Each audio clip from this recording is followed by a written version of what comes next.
भक्तमाल जी में एक कथा आती है। एक राजा हुए, उन राजा का नाम था चंद्रपाल। क्या नाम था? जोर से बोलो। चंद्रपाल राजा जो थे, ये शरीर से रहते थे। राजस्थान का एक नगर है करौली, वहां के राजा थे चंद्रपाल राजा। ध्यान से सुनना, नाम व्यक्ति को कैसे वृंदावन में ले जाता है। फिर भले ही आप गांधीधाम रहो, कच्छ रहो, गुजरात रहो, सूरत रहो, बड़ौदा रहो, अहमदाबाद रहो, कहीं भी रहो, नाम यदि आपके पास है तो धाम आपका है, धाम में ही आप हो, यही विश्वास आपको मानना है। तो चंद्रपाल राजा थे करौली में। वो इतने नाम आश्रित थे कि नाम ने उनको पूर्ण रूपेण ठाकुर जी के योग्य बना दिया था। शरीर से राजा थे, रहते करौली में थे, लेकिन नित्य श्रीधाम वृंदावन में ही उनका स्थिति रहती थी, वृंदावन का ही अनुभव करते थे। अब चंद्रपाल राजा की बात तो चलो पहली बार आपने सुना इनका नाम, आपने नाम सुना होगा रैदास, नाम सुना है। श्री रैदास जी की स्थिति ऐसी बताते हैं कि श्री रैदास जी को एक दिन स्नान करते हुए नदी में ठाकुर जी मिल गए। तो रैदास जी उनकी सेवा करने लगे, अपनी कुटिया में रैदास जी को ले आए, रैदास जी ठाकुर जी को ले आए। तो रैदास जी का नियम था, वो विचरण बहुत करते थे, धामों में घूमते ही रहते थे, कभी बद्रीनाथ, कभी केदारनाथ, कभी जगन्नाथ, कभी द्वारिका, कभी वृंदावन, कभी कहीं।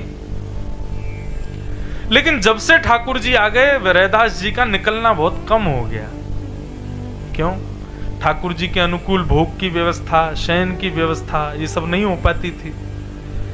तो श्री रैदास जी एक ही जगह पे अपनी कुटिया में ही रहते थे, लेकिन उनका बड़ा मन होता था कि हम कहीं जाएं, कहीं जा नहीं पाते थे। तो रैदास जी ने एक युक्ति अपनाई और उन्होंने अपनी कुटिया में ही कोनों को नाम दे दिए। कुटिया का वो कोना बद्रीनाथ, कुटिया का ये कोना श्री वृंदावन, कुटिया का वो कोना जगन्नाथपुरी, ये कोना द्वारिका धाम। ऐसे करके कुटिया में बहुत सारे नाम और नामों की नेम प्लेट लगा दी जगह जगह। रैदास जी क्या करते, बीच में बोले रैदास की कुटिया, वहां पर ठाकुर जी का श्रृंगार करते, श्रृंगार आदि करके, ठाकुर जी तैयार हो गए, चलो अब कहाँ चलोगे घूमने, चलो अयोध्या जी चलते हैं। सारा सामान वामान सब लगाते, भोजन की सामग्री रखते, ठाकुर जी का बैग लगाते, अपना बैग लगाते, सब लगा के ठाकुर जी को गोद में उठाते। कुटिया में ही एक स्थान का नाम अयोध्या था, वहां ले जाके ठाकुर जी को विराजमान। जय हो श्री अयोध्या धाम की जय, जय हो राजा रामचंद्र भगवान की जय। अरे वाह, देखो कितनी सुंदर सरयू जी बह रही हैं, कैसी सुंदर हवा बह रही है, राम राम करते लोग घूम रहे हैं। और पूरे दिन इसी स्थिति में रहते थे कि मैं श्री अवध में हूँ, श्री कनक बिहारी जी सामने बैठे हैं, श्री हनुमान जी का दर्शन हो रहा है, सरयू जी बह रही हैं, ऐसे भाव में रहते। दूसरे दिन कहते, लाल जी बड़ा अच्छा अयोध्या का भ्रमण रहा, अब इच्छा हो रही है थोड़ा बद्रीनाथ दर्शन करने चलें। तो उस दिन श्रृंगार करके सब सामान फिर उठाते, एक कोने का नाम बद्रीनाथ, वहां पहुंच जाते। जय हो बद्रीनाथ, कैसी सुंदर हवा चल रही है, देखो कितना सुंदर हिमालय, गंगा जी बह रही हैं, जय हो नाथ, बड़ी कृपा आपकी जो मुझे इतना घुमा रहे हो। अब ये तो थी कुटिया के अंदर की स्थिति। स्थिति करते करते ये हो गया कि श्री रैदास जी जब बद्रीनाथ की यात्रा पर जाते थे ठाकुर जी को लेकर के, तो भले ही जेठ का महीना हो, जून जुलाई का महीना हो, वो अपने ठाकुर जी को शॉल पहनाते, कंबल पहनाते, अंदर कुटिया में। अरे बद्रीनाथ में है ठाकुर जी, हवा चल रही है, ठंड पड़ रही है, बर्फ गिर रही है, ठाकुर जी आप शॉल पहन लो। अंगीठी रख देते सामने, अग्नि प्रज्वलित करते, ठाकुर जी को तपाते, और बाहर जुलाई का महीना। स्थिति ये हुई कि महाराज एक बार श्री रैदास जी अपने ठाकुर जी को बद्रीनाथ ले गए और जेठ के महीना में उनके गांव में बर्फ गिरने लग गई।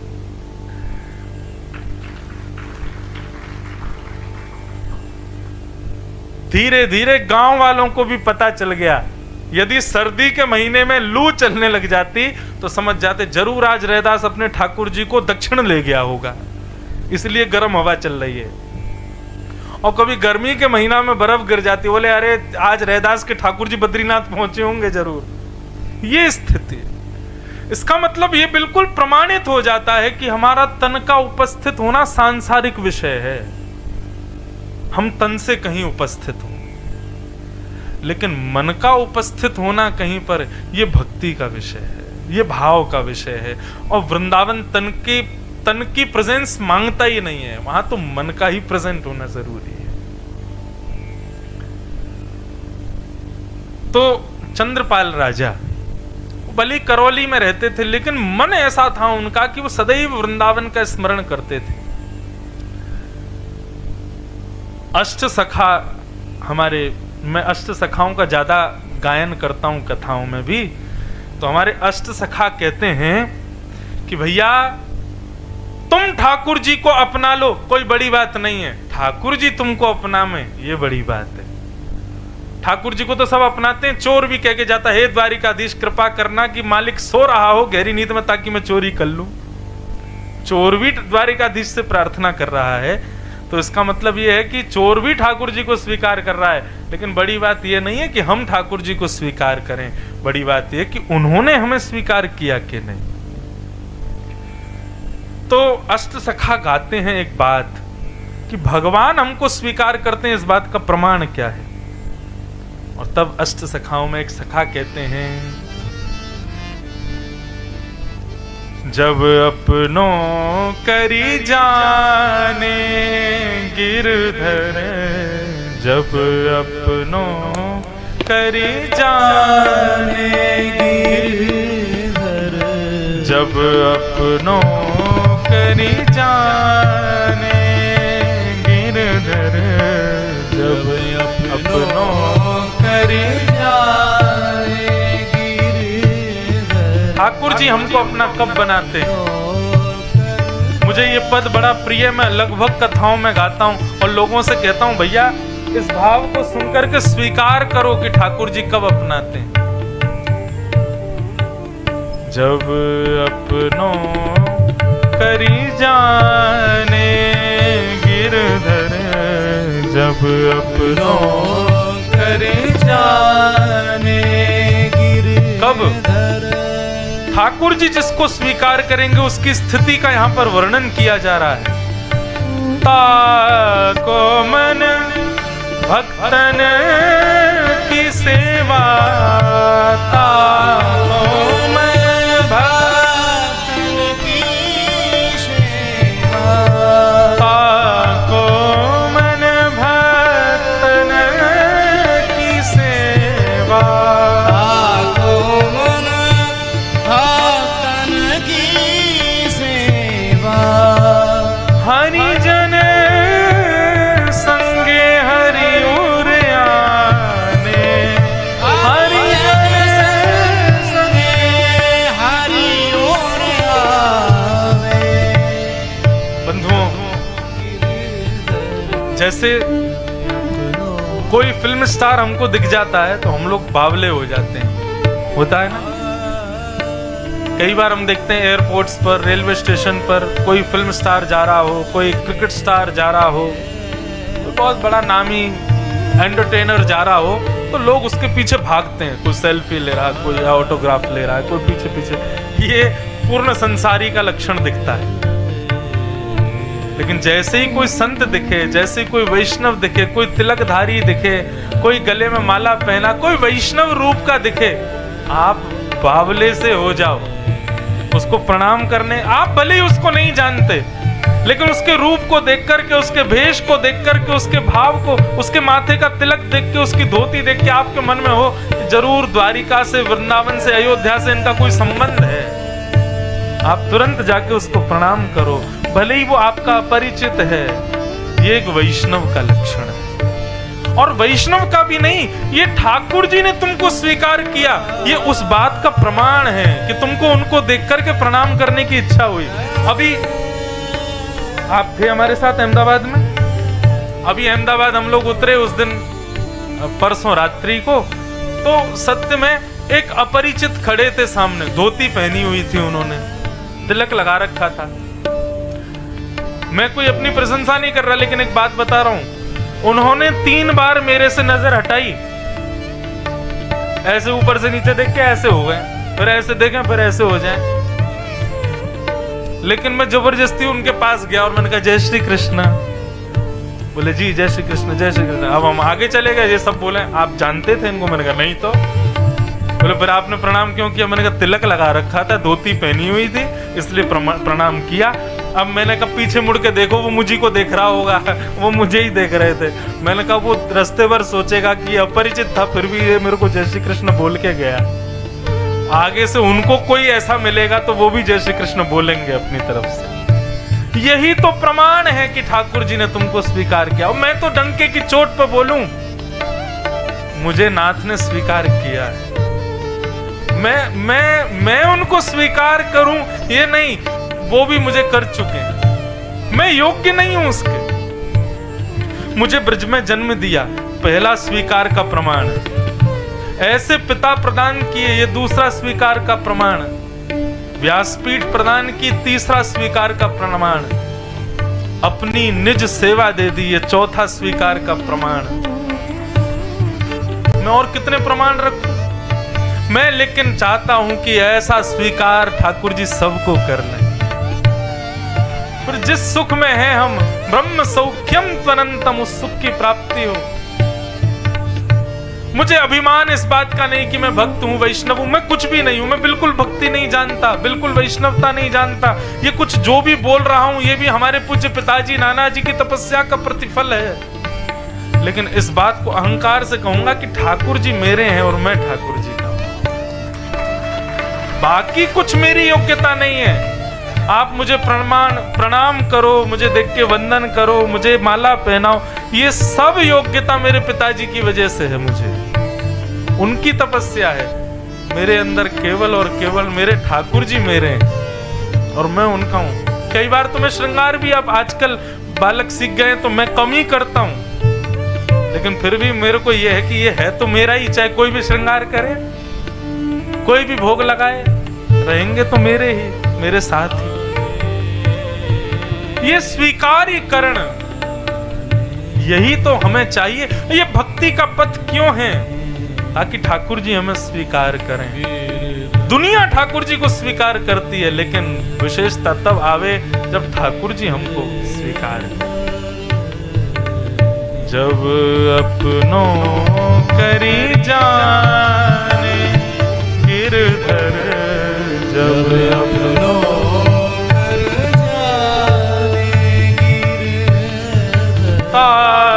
को मन भगतन की सेवा, ताको मन भगतन की सेवा, संत चरण रज सदा लुभाने, संत चरण रज सदा लुभाने।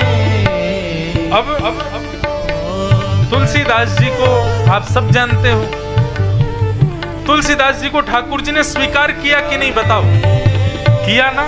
और इस बात का प्रमाण हनुमान चालीसा में गोस्वामी जी कहते हैं, श्री गुरु चरण सरोज रज निजमन मुकुर सुधार, वर्णो रघुवर विमल यश जो दायक फल चार, बुद्धिहीन तनु जान के सुमिरो पवन कुमार, बल बुद्धि विद्या देव मोहे हरऊं कलेश विकार। श्री गोस्वामी जी वहीं प्रस्तुत कर देते हैं, मेरी योग्यता नहीं कि मैं रघुनाथ जी का चरित्र लिख सकूं। तो ये योग्यता कैसे मिली? बोले श्री गुरु चरण सरोज रज। और वही बात यहां पर अष्ट सखा कह रहे हैं, संत चरण रज सदा लुभाने, संत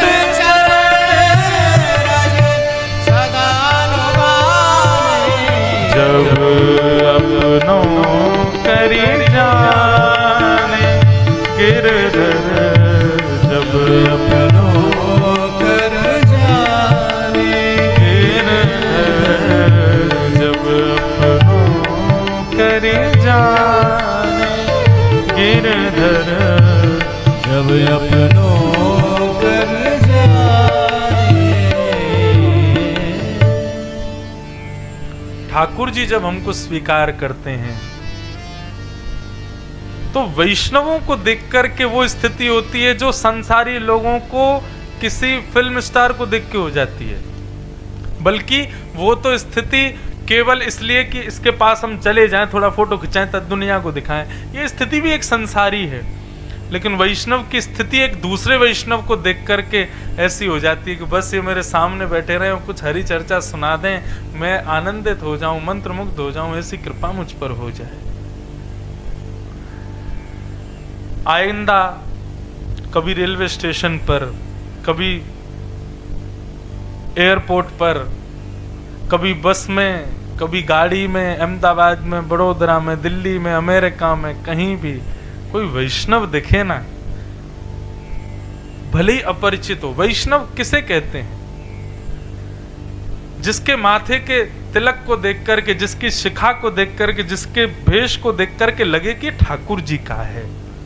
कोई भी एक चिन्ह वैष्णव का उसके अंदर हो, अपनी तरफ से उसको प्रणाम करना। बिल्कुल विचार मत करना कि क्या सोचेगा।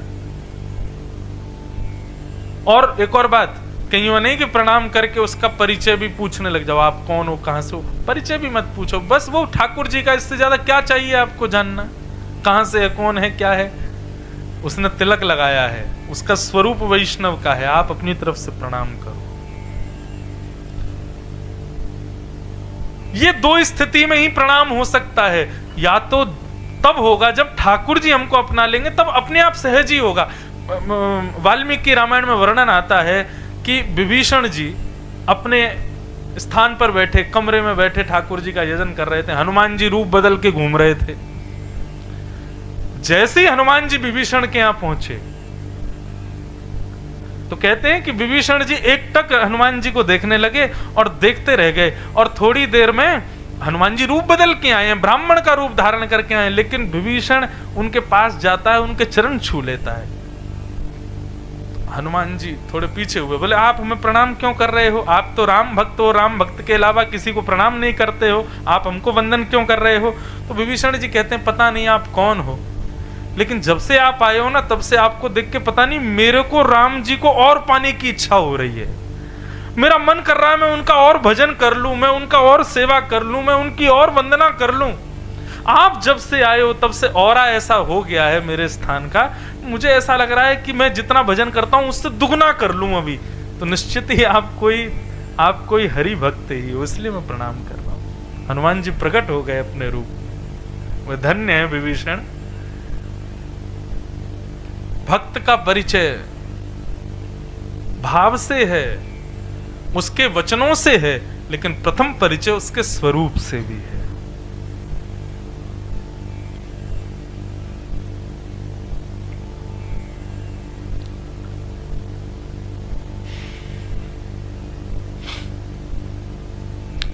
तो हम चंद्रपाल राजा की कथा सुन रहे थे। तो चंद्रपाल राजा जो थे ये करौली के राजा थे, लेकिन भक्तों की बड़ी इन्होंने दुनिया के राजा अपने राजभवन के 4-4 कोस दूर सैनिक लगा के रखते थे कि भाई कोई दुश्मन ना आ जाए, सब लोग तैनात खड़े रहना अपने हथियारों को लेकर के। लेकिन चंद्रपाल राजा के राज्य में कुछ विचित्र ही था। 4-4 कोस दूर पर सैनिक लगा रखे थे, लेकिन हाथ में माला और पुष्प और गुलाब जल का छिड़काव करके सब सैनिक खड़े रहते थे कि कहीं दूर से कोई तिलक धारण किए, कंठी माला पहने कोई वैष्णव देखा आता हुआ तो नाचते गाते हुए गाजे बाजे के साथ कोसों दूर भी कोई दूसरे मार्ग पर भी जा रहा हो, कोई अन्यत्र कहीं जा रहा हो, उसको भी प्रणाम करके निवेदन करना 2 मिनट के लिए मेरे राजमहल में आ जाए।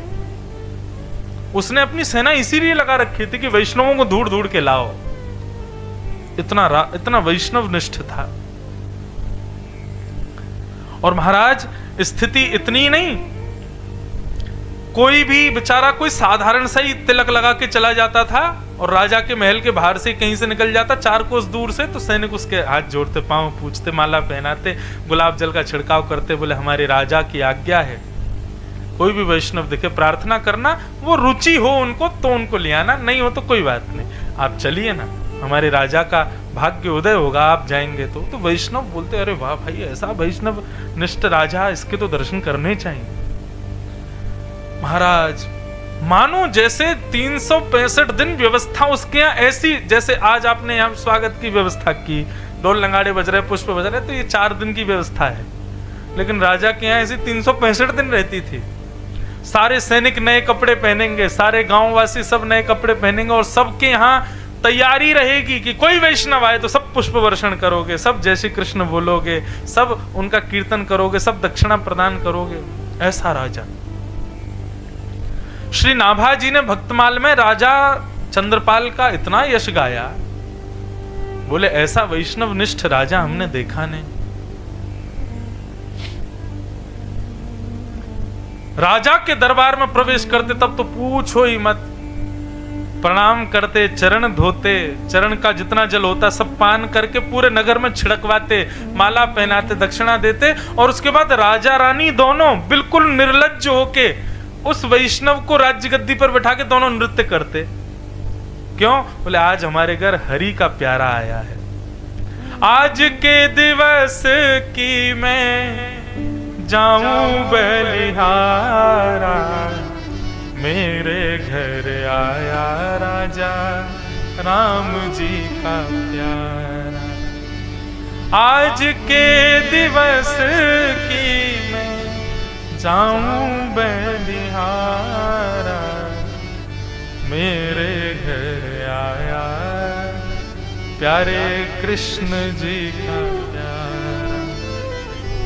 राजा रानी दोनों नृत्य करते, और इतना ही नहीं, जब वो वैष्णव भोजन आदि प्राप्त करके जाने लगते तो राजा रानी बिलक बिलक के रोते कि आप दोबारा कब आओगे। उनके इस प्रेम भाव को देख करके वैष्णव जन मुरीद हो जाते, सदा के लिए उनके नगर में ही रह जाते। स्थिति ये हो गई थी कि राजा के यहाँ पर सैनिक के नाम ही सैनिक होता था, लेकिन वो परम भागवत परम वैष्णव होते थे। ऐसा राजा। चंद्रपाल राजा के इस भाव की चर्चा दशों दिशाओं में होने लगी। एक राजा ने जब ये चर्चा सुनी तो उसने कहा, बोले ये सब तो बेकार की बात है, यहाँ तो पात्र कुपात्र का विचार ही नहीं किया जाता है। अरे किसी के भी पांव में पड़ जाना ये कोई सही बात है? कम से कम देखना चाहिए पात्र है कि नहीं। अरे सीता जी का हरण इसीलिए तो हो गया था क्योंकि रावण संत का वेश धारण करके आ गया था। ऐसा नहीं होना चाहिए, पात्र कुपात्र का विचार करना चाहिए। और उस राजा ने क्या किया, एक साधारण से व्यक्ति को कहा कि तुम जाओ और सुनो तिलक माला पहन के जाना, और देखते हैं क्या होता है।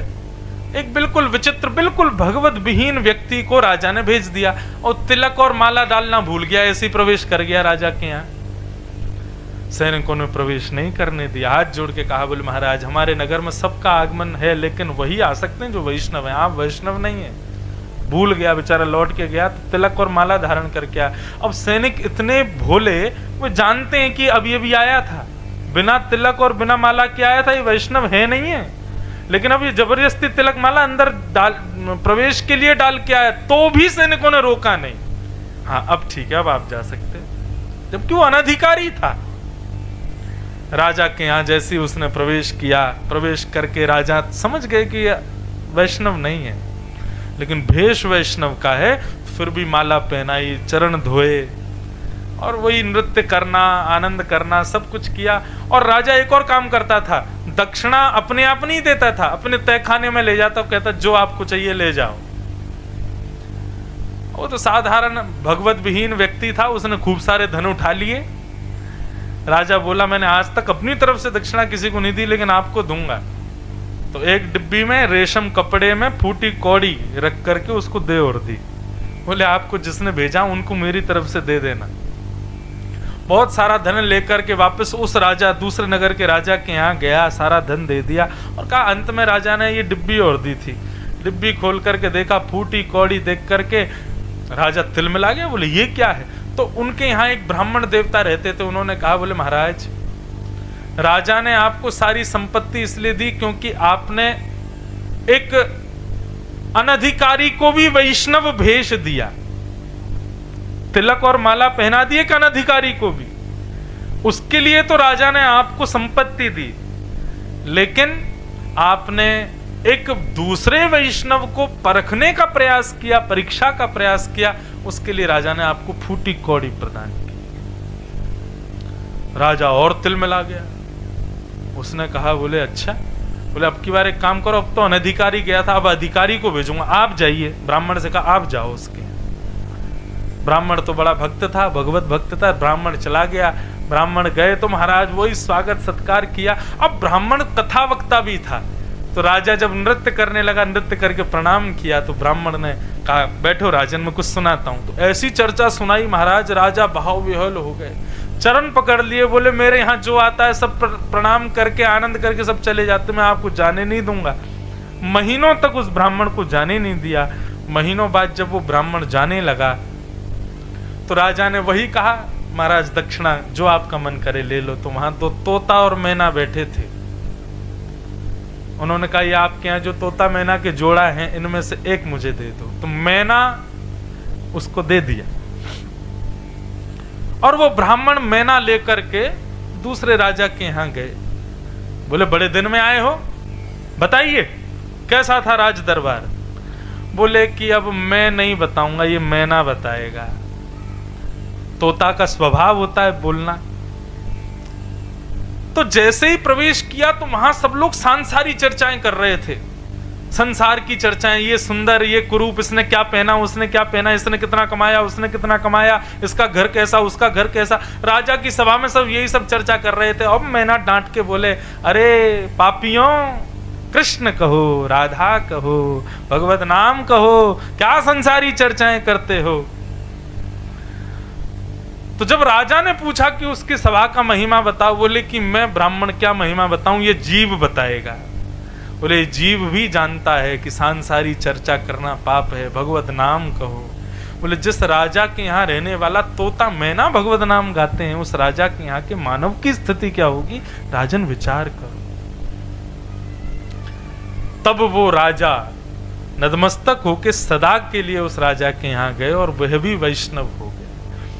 अब ये कथा हमने क्यों सुनाई, भले ही वो राजा रहता था करौली में, वृंदावन से मीलों दूर रहता था, लेकिन उसकी देहाभिमान की स्थिति शून्य और हृदय की स्थिति उस चरम स्थिति में थी कि वृंदावन में तन से रहने वाला व्यक्ति इतना वैष्णव नहीं होगा जितना वो करौली में रहने वाला व्यक्ति है। इसका मतलब तन का प्रवेश जरूरी नहीं है, हृदय का प्रवेश जरूरी है। चाहे भक्ति के पथ पे हो, चाहे वैष्णवता में हो, चाहे वृंदावन में हो। तन साफ बनाना, तन को सुंदर बनाना, तन को ही सब क्रियाएं करना, उससे भक्ति हृदय में कभी प्रकट नहीं होगी। हृदय निर्मल हो।